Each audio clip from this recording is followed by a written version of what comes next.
Alright, guys, Assalamualaikum warahmatullahi wabarakatuh.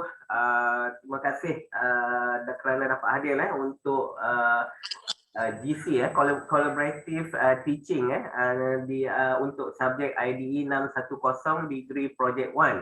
Bersama dengan kita pagi ini ialah Dr. Syarul Anwar bin Muhammad Yusof daripada Fakulti Reka Bentuk Inovatif Teknologi UNIZA, Universiti Sultan Zainal Abidin Terengganu.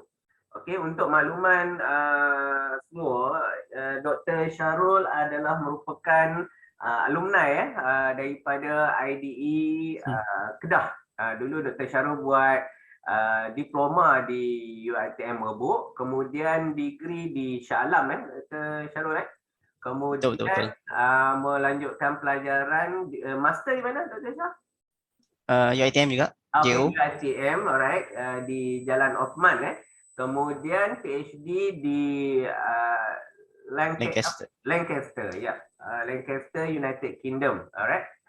So, Dr. Syarul akan memberi talk tentang beberapa subjek lah based on curriculum di bawah degree project 1, yang mana ini merupakan perkongsian lah antara tenaga pengajar di peringkat kebangsaan dengan UiTM bagi subjek ni. Okey, tanpa melengahkan masa, saya silakanlah Dr. Syarul untuk bagi background sikit tentang diri Dr. Syarul. Kemudian boleh start dengan slide kita, presentation Dr. Syarul. And then kemudian boleh para pelajar boleh memberi soalan lah, menanyakan beberapa soalan yang berkaitan dengan subjek, dan juga jika apa-apa makluman yang diperlukan, contoh nak dapat info bagaimana nanti bila grad, okey, lepas degree nak buat apa semua pun boleh, insyaAllah Dr. Syarul ada bersama kita untuk membantu. Okey, saya persilakan. Alright, Assalamualaikum warahmatullahi wabarakatuh. Bismillahirrahmanirrahim. Very good morning. So terima kasihlah kepada Tuan Pengerusi, Prof. Dr. Azhari. Ni cikgu saya ni. So macam Prof. Azhari bagi tahu tadi, saya sebenarnya memang alumni daripada UiTM Merbuk. Saya batch kelima Industri Design UiTM Merbuk. Alma mater saya ni. Jadi saya boleh share screen ke sekarang? Saya tengah kena hold. Boleh share. Host kena kena host saya. Okey, alright. Tak, bukan, host kena accept saya. Okey, jadikan saya co-host. Jadikan jadikan saya saya akan jadikan host lah. Okey. Ataupun co-host. Alright. Okey, macam Dr. Jaga tadi, saya memang masa zaman saya kat sana baru masa tu masih lagi dekat apa? Saya tak ingat lah, dekat bangunan korporat, bangunan pengarah kampus lagi kita punya fakulti tu. Bangunan admin. Bangunan akademik. Lupa dah. Allah Akbar. Kejap saya share screen dulu. Nampak ke screen? Yep. Okay, clear. Jelas saya punya. Alright. Okay, so first of all, thank you for the invitation. Saya nak bahasa Inggeris, bahasa Melayu campur lah ya? Ya, boleh campur. Alright, so thank you. Boleh panggil saya nama saya Cha, Dr. Cha. So saya currently based in Terengganu. Saya menjadi pensyarah di Center of Design Studies, Fakulti Reka Bentuk Inovatif dan Teknologi UNIZA daripada 2009, and then now practicing my design with my own design studio and also member of Tanggam Design Center di bawah Malaysia Timber Industry Board. So nice to meet you all. So today I'll be giving a lecture on the topic that has been given by UiTM, which is the Introduction to Research Design as a part of IDE 610, Degree Project 1, isn't it? So first of all, saya try to make it short, make it simple. Kita ada berapa minit? 1 jam ke 2 jam, Prof. Zari? Boleh lah. Setengah jam ke? Setengah jam, 45 minit. Setengah jam. Okay. Okay, tapi tak apa, slide pun sikit je. Okay, so saya try keep it simple for diploma level. And first of all, research and design memang sangat significant. Research is part of the design process. dan memang sangat significant dan sangat relevan dalam you all punya you designing your own work lah. Sama ada you nak buat data collection for your own research through design, ataupun you nak buat design, tangible product design, you kena buat research dulu. And research generally is about answering your research questions ataupun research objective. And sometimes betul tak semesti kena ada RQ baru you kena come out dengan research, tapi kita cakap dalam konteks yang lebih general is about answering your RQ ataupun RO, research objective ataupun research question. And research design, kita tajuk research design is a plan to answer your research questions or research objective and research method. Sebab selalunya people confuse between the research design and research method. Research design is plan to answer research question or research objective, and research method is strategy use. You nak guna strategi apa, method apa untuk implement that plan. Jadi the main difference between research method and research design is the overall structure of research study. Research method is the process, the procedure, the tools untuk collect dengan analyze the data. Okay, so sedikit pengenalan lah. Nampak screen kan? Screen saya nampak kan? So this is the content of my lecture today, introduction, research design strategy, and we go on the popular strategy, which is quantitative and qualitative research data methods, and we go on the triangulation and some conclusions. Quite simple and quite brief for today. Tapi kalau ada apa-apa soalan, you boleh angkat tangan kat sini kat Zoom, ataupun you boleh just drop me your questions, or maybe you can give me the question later. So saya jelas kan? Clear kan? Okay, so macam saya cakap tadi, design, okay, generally to answer research question, research objective. And as a designer, saya ingat lagi arwah Cik Lan dulu, antara orang pertama yang mengajar saya kat Merbuk dulu. Dia cerita, as a designer we must observe, and observation is part of the research strategy. And when you want to, when you have your own design brief tu, you start dengan project, you start dengan design brief, or you start dengan daripada klien, ataupun daripada you start dengan data brief daripada untuk you punya kick start your research tu. Nak start tu yang hardest part. You kena tahu apa tools, apa tactics untuk you running and implement you punya research approach, untuk you faham your scope project and manage you punya creative process. And this is the research parts. And then after you understand all the plan, all the data, and you know how to manage your creative process, ni baru you buat design. So saya bercakap dalam konteks akademik dengan dalam konteks nature kita sebagai industry designer. Ni semua student industry designer kan? Ini industry design kan?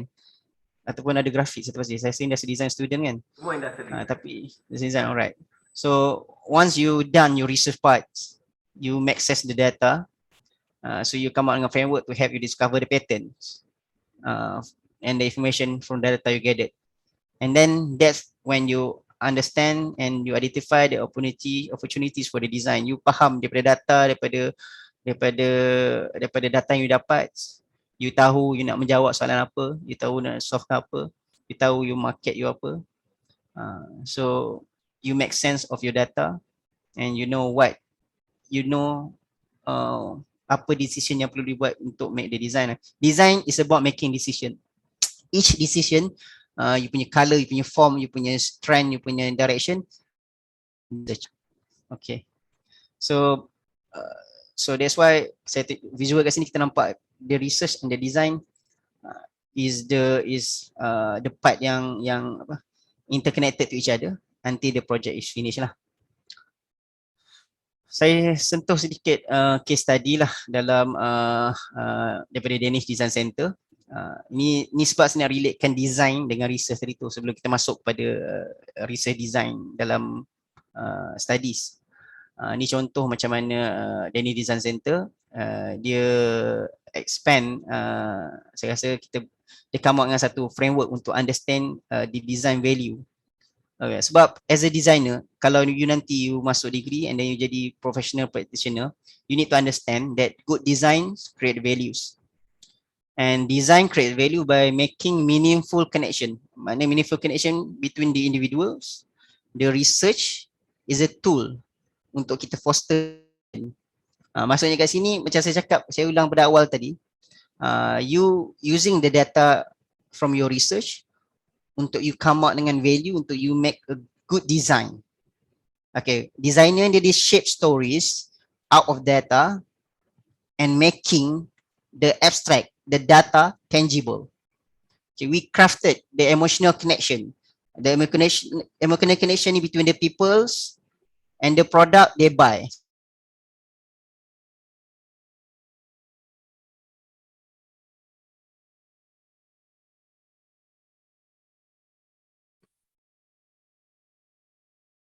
Saya terkeluar kan? Betul tak? Terkeluar dia punya slide tu. Cuba try buat kali lagi. Sebab saya punya connection ni tak stable. Oh, patut Saya rasa so I think it's about to go. Okay. Sorry.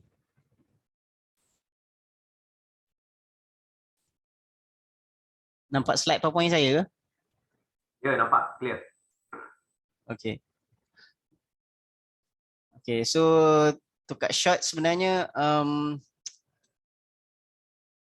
designer ni dia macam bridge between the peoples and the product. So kita nurture kita craft emotional connection between people and the product, and kita suggest kepada orang yang orang kena support produk ni, kena beli produk ni, dan all this data, all this decision kena based on the research lah. So buktinya kat sini dalam ni design ni contoh framework daripada Danish Design Center. Ada 4 design staircase untuk create the value ataupun value creation dalam product design tu. Daripada first no design, which is design play no significant role, and then design as styling, lepas tu design as process, and design as strategy. So daripada nak tunjukkan connection dengan kepentingan design ni dalam making decision and dalam research lah. So DDC ni, Danish Design Center ni discovered that company that operating at the top of the model macam stage 3, 4 ni, dia ada significant return dalam dia punya investment. So that's how important the design strategy ataupun design process dalam make revenue ataupun create the value of the product lah. Okay, so basically kesimpulannya di study illustrate that design kalau integrated as a part of corporate culture ataupun become tool dalam innovation, dia akan jadi predictor of success. Nak cerita kat sini, design dengan research ni kalau dia digunakan dengan betul jadi satu tool yang very powerful lah. That's how you as a designer nanti akan becoming the key factor dalam syarikat tu nanti. Through design process and through research process. Okay, so just simplify, power of design may not always be easily measured. There are many steps practitioner can undertake to ensure they are making informed communication choice. They are producing artifact rooted solely in the stick name. Okay, so saya masuk pada design strategi lah. Okay, tadi tu macam intro sikit lah. Macam mana significant design dengan research tadi. So dalam konteks first phase dalam research study ni, you nak create the design strategy ni, macam saya cakap tadi, design generally is to answer research question using empirical data yang boleh di measure. And then bila you nak create research design ni, sebenarnya you kena making decision about you nak pilih apa you punya aims dengan approach. And then you kena fikir what is the type of research design yang you nak guna. Apa dia punya sampling method ataupun kriteria untuk selecting the subject ataupun stakeholders ataupun respondent ke. Apa dia data collection methods, apa prosedur yang you nak guna untuk collect data, dan apa method untuk you nak analyze the data. Ini adalah soalan-soalan yang you kena fikir bila you nak create research design strategy tu. Okay. Okay.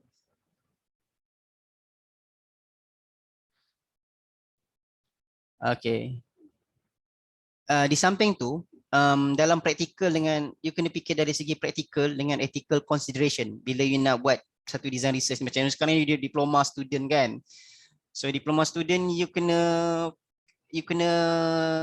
as a designer and as a researcher, you kena plan you punya research punya approach ataupun research punya method tu pragmatic, practical untuk you sebagai diploma student. You tak ada budget apa semua kan, dan you baru nak belajar buat design. So you kena relevant, you kena fikir how much time you have to collect data and you nak buat you nak buat you punya thesis atau you buat you punya research report tu dalam 1 semester atau 2 semester. So you kena buat timeline yang proper, you kena plan betul, you kena tahu kat mana you nak stop, kat mana you nak do that, bila you nak buat data collection, bila you nak stop, bila you nak buat write up. Sebab the time frame is very limited sebab you ada masa dalam 6 bulan ataupun I don't know maybe 6 months untuk selalunya satu semester untuk buat research kan. So untuk diploma level dia berbeza, semua untuk introduction dan you, macam nak cakap you taste the experience on how to make the design lah. Zaman saya dulu, masa saya semester 5 diploma kat Merbuk, saya buat design research. So satu semester buat research, semester 6 baru saya buat produk. Masa zaman tsunami dekat Sungai Petani tu. Lepas tu kita buat research berkaitan semua research berkaitan dengan natural disaster lah. 2004 2005. Masa tu zaman tsunami terus dapat tajuk natural disaster kan. So kita buat research tentang natural disaster sebagai contoh kan.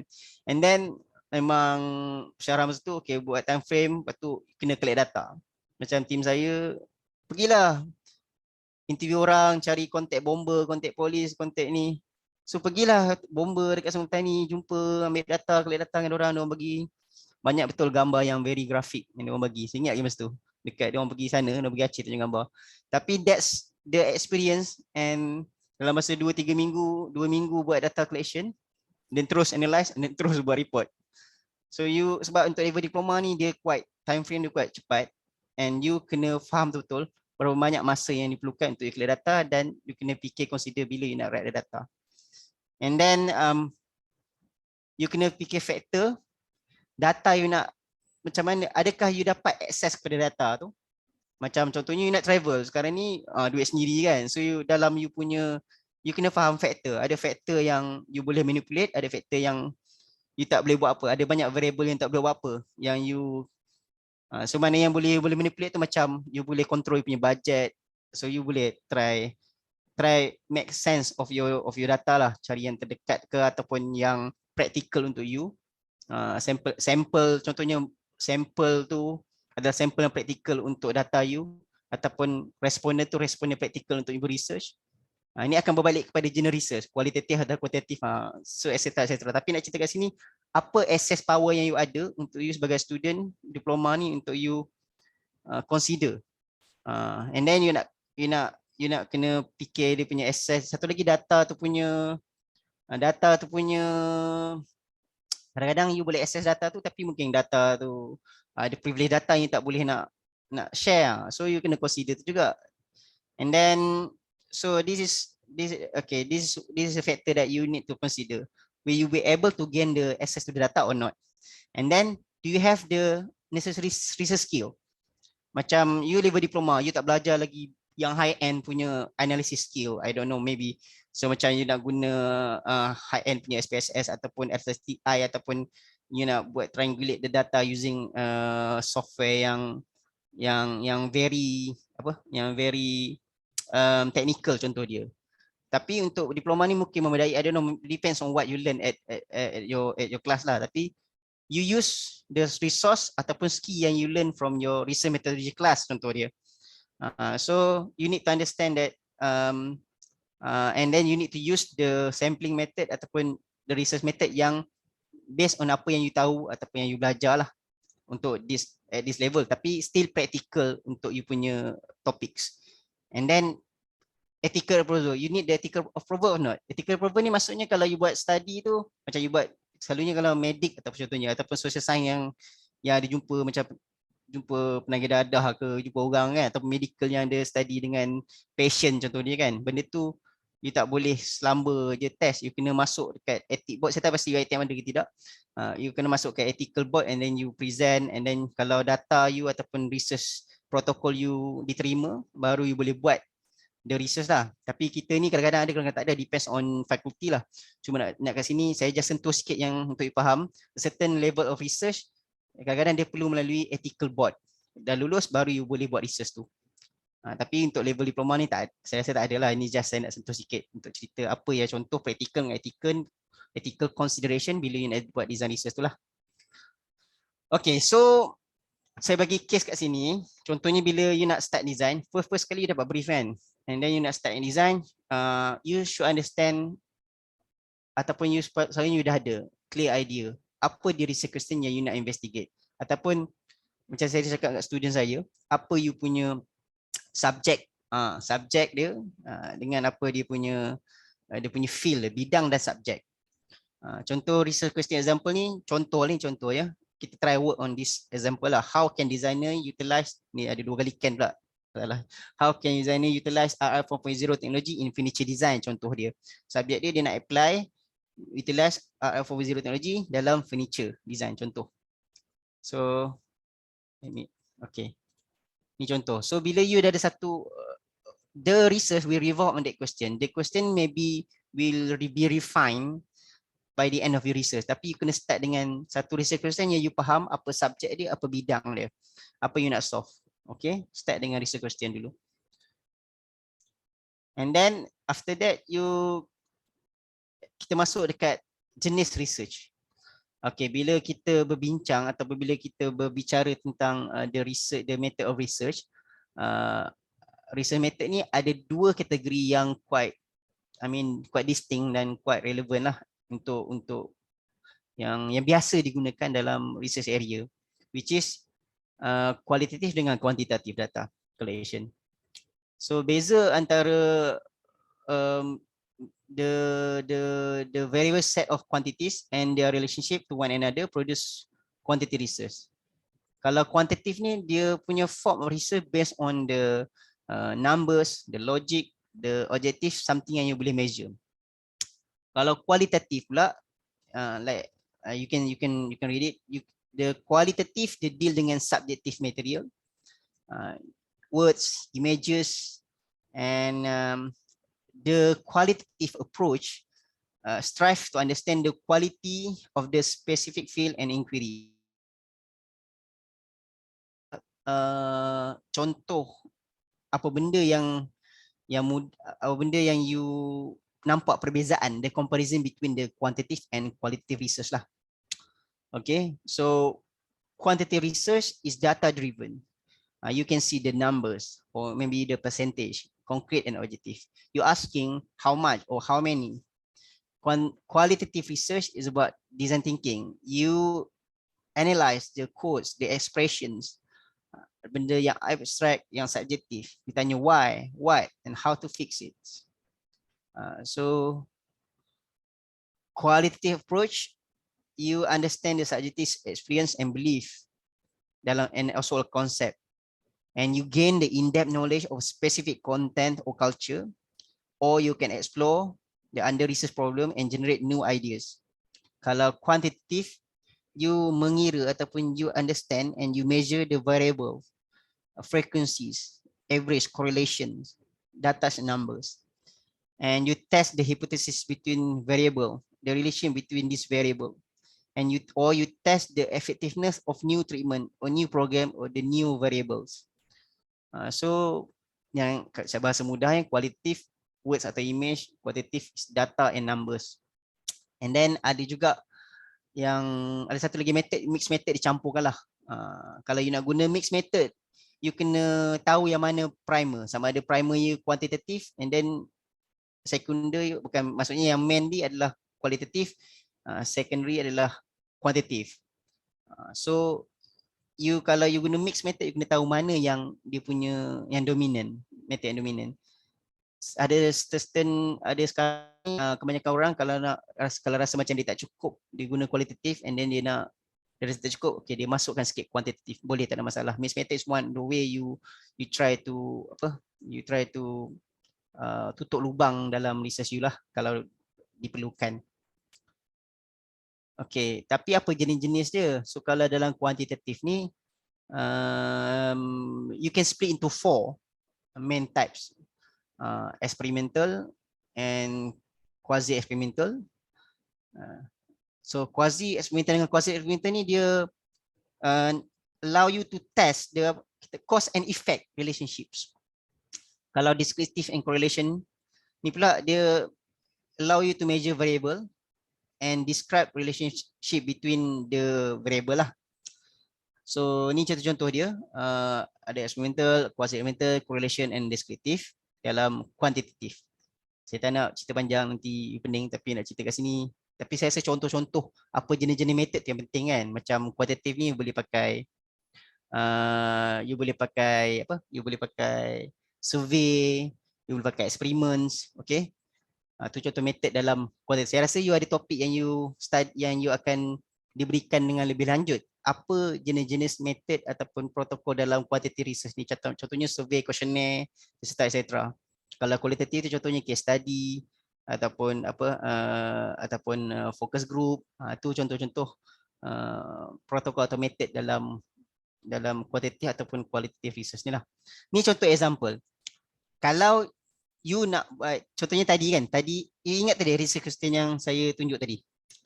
Research question ni kan, how designer can utilize RF 4.0 technology in furniture design. Ni contoh So kalau dalam quantitative research, you nak test the effectiveness ataupun current ataupun new technology. Kalau you rasa you mainly you nak test the technology, contohnya you nak test ada 2-3 teknologi RF 4.0 tu you nak test dekat furniture tadi kan. So maybe kuantitatif sesuai, you test and then you survey, buat questionnaire, tanya orang.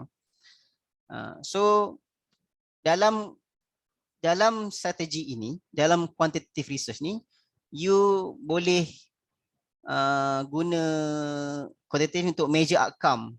You boleh measure dia punya effectiveness or adaptability. Okay. So ni cara contoh research question yang saya tunjuk cantik tadi lah kan. So kalau kualitatif pula, dia ni contoh-contoh qualitative study. You boleh buat case study, ethnography, grounded theory atau phenomenal. Kualitatif ni dia less tricky. Dia bukannya, dia tak ada satu definite, dia bukan satu yang definite, yang strictly definite. Tapi yang penting adalah untuk you gain the rich and detailed understanding on that specific context ataupun phenomenon. Okay, so you can often be flexible and creative in designing your research using the qualitative research. Okay, kalau something yang you nak understanding on the people, behavior, emotion, better on qualitative lah. You boleh buat case study. Case study ni macam you pergi kat satu subjek tu, tempat ke organisation ke apa, and then you study. Okay, data tu boleh guna macam-macam method lah. Kalau case study tu you boleh buat focus group ke, you boleh buat interview, semi-structure interview, and then you boleh buat questionnaire sikit ke, tak ada masalah. And then yang penting you gain the holistic understanding of the case lah. Macam you nak study pasal, ingat research question tadi kan, RF 4.0 dalam furniture design. So itu research question you. Macam mana nak apply RF 4.0 dalam furniture design. And then you dapat satu syarikat ni, one company ni yang guna teknologi RF 4.0 VR dalam furniture design contoh dia. So you buat case study tentang ni dekat syarikat tu saja. Tengok macam you interview designer kat syarikat tu, you buat observation on their technology, on their design. So you buat case study on that particular company. So itu adalah contoh qualitative study, case study. Okay, kalau ethnographic ni more on banyak social science punya study lah. Dia duduk kat situ, dia pergi kat pengemau asli, dia duduk 3 bulan ke kan. So dia study the culture, a specific community group. Okay, macam kalau you nak study pasal design community, you stay kat design community tu, you stay for a certain amount of periods. Okay, kalau grounded theory, you ada satu teori, and then you try analyze the theory. Phenomenal, you aim satu phenomenon, and then you try to describe the event and live the experience the phenomenon. So saya tak nak dilanjut kat itu, saya just cerita ni contoh lah. Kalau you nak generate, kalau tadi soalan tadi kan, you remember the research question pasal RF 4.0 dalam furniture design tadi, example tadi. Kalau you nak generate new idea atau you nak applying new design strategy, qualitative approach lagi make sense untuk you gunakan. Macam you nak so you nak create a strategy ataupun nak come out with new ideas ataupun you nak create understanding ataupun nak create framework contoh dia, ataupun buat recommendation of design. So you can use this type of research design to explore exactly what designer struggle and can explore in new technology. Contoh tadi RF0 tu you nak faham. Okay, kalau kalau kuantitatif, sebagai contoh application RF0 dalam furniture design tadi kan. Kalau kuantitatif, contoh dia, you study macam ada RF0 ni ada a few teknologi. And then you test teknologi dalam RF0 tu dalam furniture design, blockchain ke, IoT ke, VR ke kan. And then you test mana yang suitable untuk di-apply dalam furniture design. That maybe you boleh pakai kuantitatif. Tapi kalau kualitatif, contoh dia, sebagai contoh mungkin you nak tengok the emotion of the designer using the RF0 ke, the struggle of the designers and how they apply, ataupun the design strategy to apply the RF1.0 punya teknologi dalam furniture design. That's you pakai kualitatif, you guna interview, semi structure interview contoh dia. You pakai focus group, you tanya designer kat syarikat tu. You guna case study dekat syarikat tu, contoh dia. Something yang you tak boleh nak compare data, tak ada number kan. Tapi macam-macam mana pun dalam visual communication ni,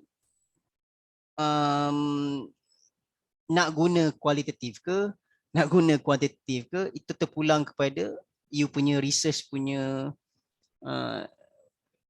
nature. Okay.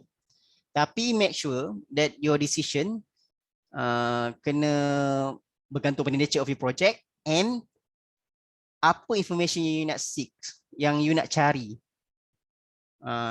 dalam konteks study, dan yang paling penting sekali, resource available kepada awak. Awak jangan buat research yang untuk PhD punya level, master punya level ataupun degree punya level kan, yang kena ambil masa. Oh, saya nak buat benda ni, saya kena buat ethnographic, saya kena duduk dekat syarikat tu selama 2 tahun.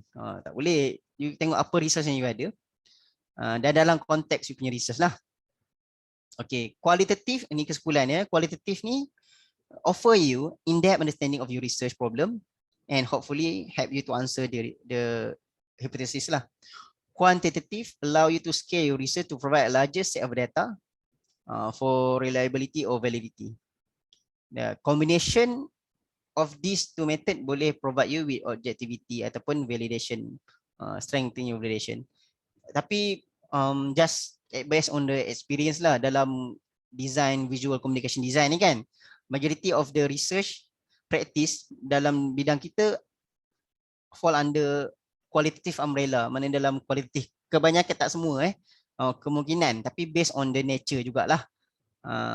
Sebab anyway, sebagai designer you need to continually develops object ataupun diverse audience, and then you must strive to understand the detailed need of the consumer lah. So human behavior ni something yang bukannya senang nak quantify.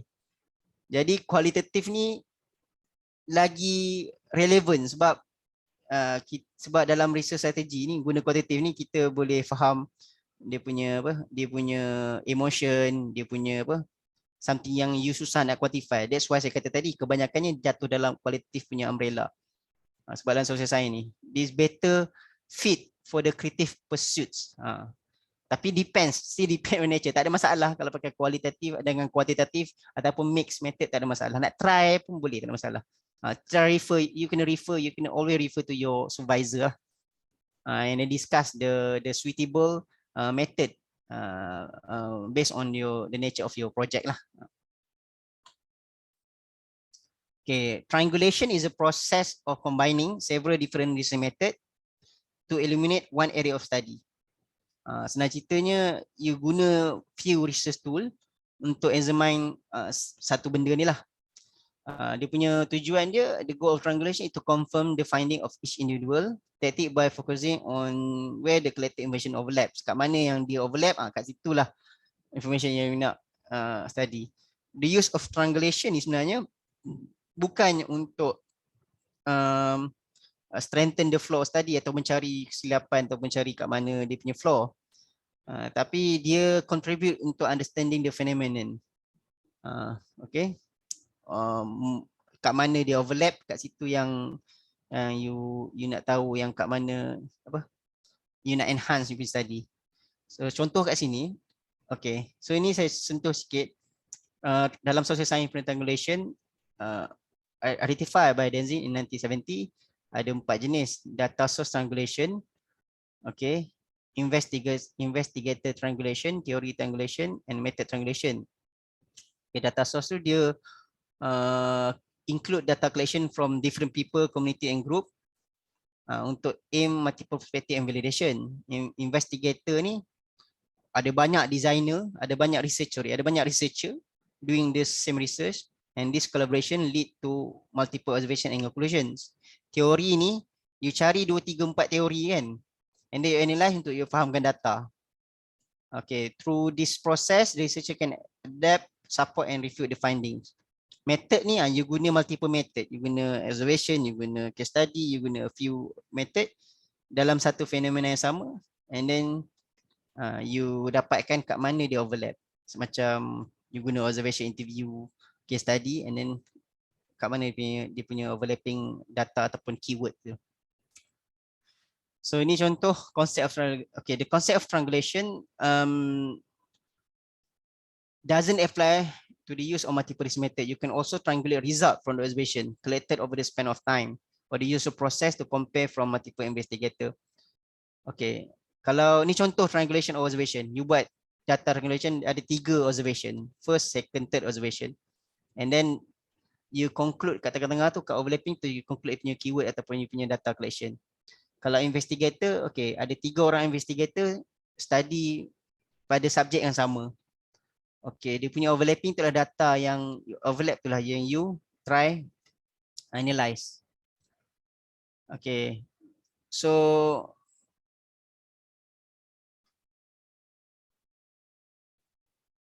method triangulation boleh compare multiple variation macam focus group, user testing, observation research. Investigator triangulation ni boleh compare finding daripada multiple researcher. Mungkin first researcher tu 10 tahun yang lepas, second researcher tu 5 years, and then dia punya time span dia berbeza, so you boleh try collect the data. And then method pula, you boleh guna method yang berbeza, sama ada daripada literature ataupun you punya primary data ataupun testing. You nak try campur qualitative dengan quantitative, tak ada masalah. And then we dapat satu data collection, you triangulate. So you sebenarnya mencari, triangulation is a process to compare and validate finding from qualitative and you nak looking the overlapping and common results. Okay, so finding begin to overlap is called convergent. Convergent ni benda yang overlapping ni you nak cari, yang represent dia punya novelty ataupun gap ataupun truth dalam information tu. Itu mungkin you punya main finding dalam triangulation, dalam convergence tu. So in general, triangulation can enhance the validity and reliability of existing observation about the given station. And if finding to converge, kalau finding tu berlapis, it also generate new credible findings about situation and phenomenon, ataupun dia boleh create new ways of looking at the situation of phenomenon. Tapi more importantly, dia provide better understanding of situation, macam daripada you punya observation, daripada you punya questionnaire, daripada you punya case study ataupun daripada you punya literature review tu kan, you concludekan 3 main finding yang telah divalidate dalam literature review, dalam observation, dalam case study. So itulah you punya main finding, contoh. So you give the validation and reliability of your findings. So to conclude, research is essential way to solving complicated problems, and this is true in almost semua profession lah, dalam semua bidang, akademik atau tidak, even sebagai designer. So whether you charge with expanding your kalau company ataupun your project into new market, ataupun selecting your next car, kalau you nak beli kereta pun, you nak beli barang pun, you buat research. You nak beli barang kat Shopee pun, you compare, you pilih kategori. So you tak boleh solve kalau you tak buat homework. Kalau you bedal kan, kadang-kadang you beli barang yang mahal dan barang yang murah kan. So bila you nak nak pilih awet pun you akan ni juga kan, buat research kan. So it's all about do your homework lah, doing your homework. Research finding can help di, so dalam konteks design ni, research finding ataupun research strategy can help designer in variety of ways. So supporting great concept, contoh dia, you nak, bila you ada research yang bagus, you ada data yang bagus, you ada satu conclusion atau recommendation yang bagus, so you boleh come up, it will support you punya concept. It will help in measuring the effectiveness of your finished project, and research-driven approach can help you define a way to solve the problem and illustrate the value of those solutions. Saya nak cerita kat sini, dalam design process tu ada research brief, research process, and then bila you buat design process tu, you each decision dalam design tu, bila you buat produk nanti, bila you present final project assessment nanti kan, you present kan, you kena based on the research. So kalau research yang bagus, you dah tahu dah kenapa pilih kali ni, sebab ni. Sebab apa? Sebab ada ni orang melalui interview dia cakap macam ni, dia ini adalah bla bla bla. Okay, melalui case study memang color ni ada color trend dan sekian-sekian. And then this kind of color is, ataupun this kind of form represent the design criteria yang saya pilih. Okay, nampak modern, nampak rustic ke apa, I don't know kan. So that's data is based on the research, and the research will help you to understand, it will help you to understand your punya design lah, your punya final design, and to help you to answering and to defend your punya product of your design lah. So ni lah resource yang saya gunakan. I think that's all. Alright, thank you very much Dr. Syarul. Okay guys, please open your camera guys. Okay, that conclude Dr. Syarul presentation about introduction on research, the comparison between qualitative and quantitative and so on. Alright, ada sebarang soalan yang nak diajukan kepada Dr. Syarul? Saya silakan. Silakan.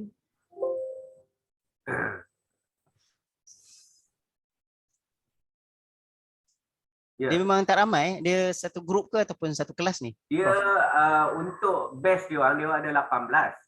Dan 18, untuk yang ni transport 8, furniture 10. Yang ni grup transport. Tapi ada certain time dia on combine lah jadi 18. Oh, ni grup transport. Alright. Yeah, alright. Ada soalan? Silakan. Ada soalan? Sila tanya.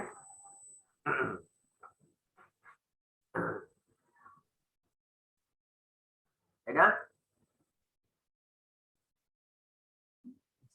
Batch diploma kami baru ni 75 orang.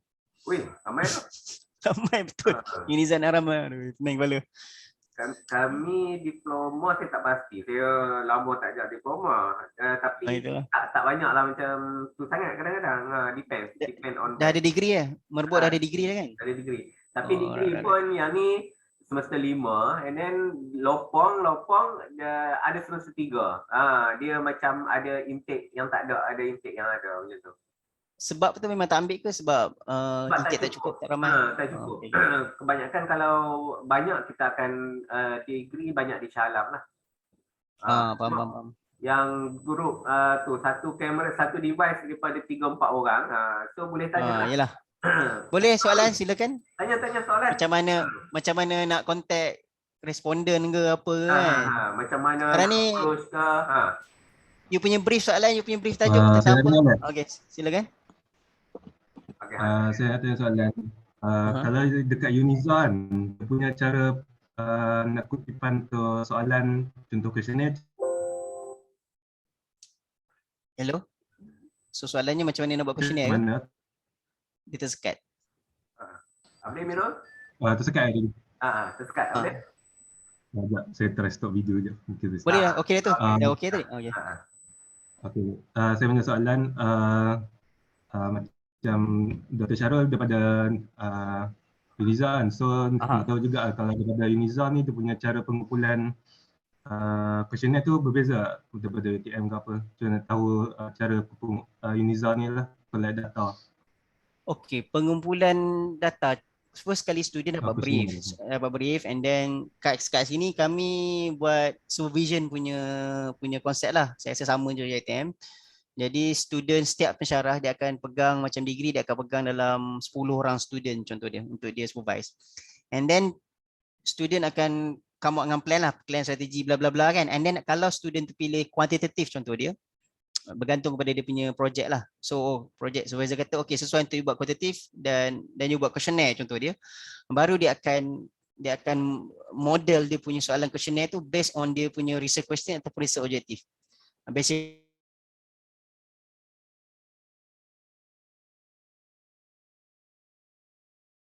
Oh, ada masalah? Ada masalah? Hello? Oh, sekejap kan? Tersekat. Lost. Lost.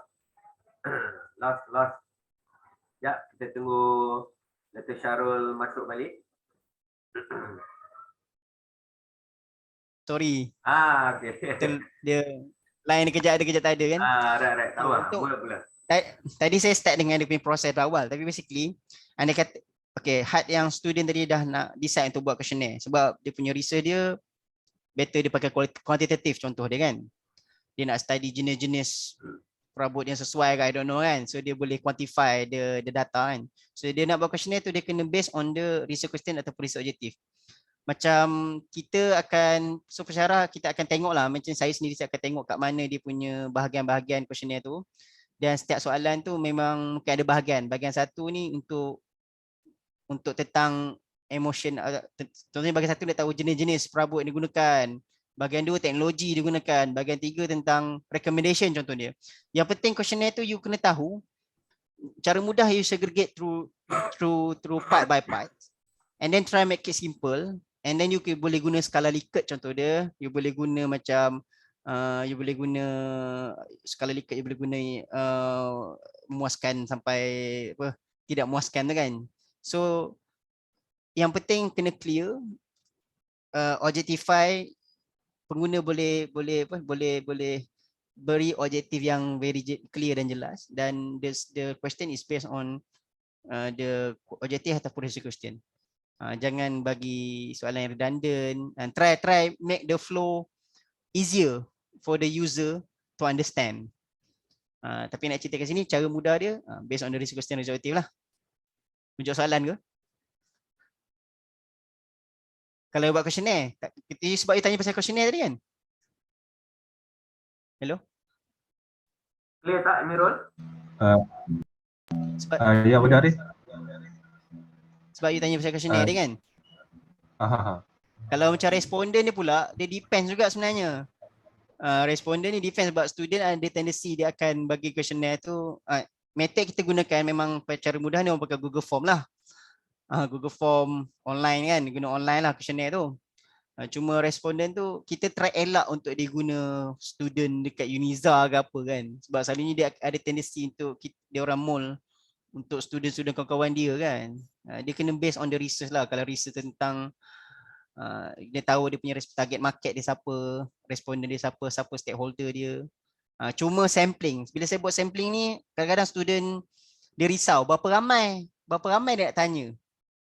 Mungkin you macam tak tahu nak justify berapa ramai you nak tanya tu. Sebenarnya sepatutnya you kena cari sampling you lah untuk justify. Ada mana-mana teori mengatakan macam 1% daripada community ke apa kan. Tapi kita kalau di sini kita untuk diploma level kita tak tekankan sangat lah. At least you tahu you mengikut Jonathan 2009, sampling ni kena 1% daripada community. So you buat research tentang pelajar tadika di bawah, pelajar tadika swasta. Pelajar swasta ni kat Malaysia ada berapa ramai? So kalau 1% tu pula nanti jadi macam ramai pula dia kena ambil questionnaire tu kan.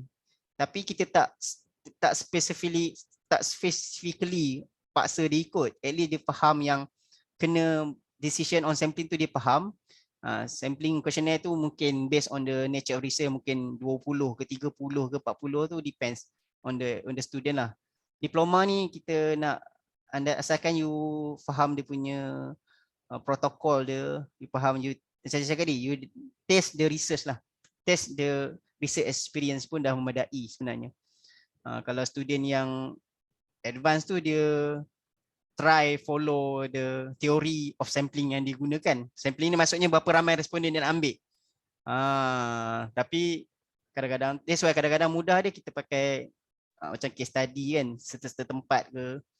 Sebab kalau you buat research tu besar sangat, Asia Pacific punya color trend dalam MPV segmen B contoh dia kan, jenuh nak interview kat Thailand ke apa kan. Tu saya cakap resource tu penting, korang buat nak satu semester je. Okay. Okay, sebab selalu isu yang student tanya, kalau saya lah, student saya tanya ialah berapa ramai kita nak tanya. Tapi menjawab soalan kita tadi.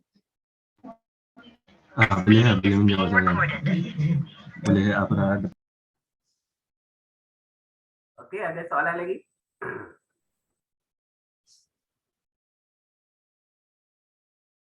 Ada? Okey, tak ada. Izani ada, Izani. Ada seorang je perempuan. Tak ada soalan tu. Seorang je perempuan. Budak transport kan. Memang kurang perempuan kan. Dari dulu lagi. Dia yang berani. Tapi tak ramai. Batch ni ada berapa orang perempuan? 3 kot. 3 ke 4 betul. Okay. Alright, so kalau tak ada, kita slot kita habis di sini. Terima kasih banyak-banyak Dr. Syarul atas perkongsian dengan pelajar degree kita. Dah berkaitan dengan subjek degree project 1 IDE 610.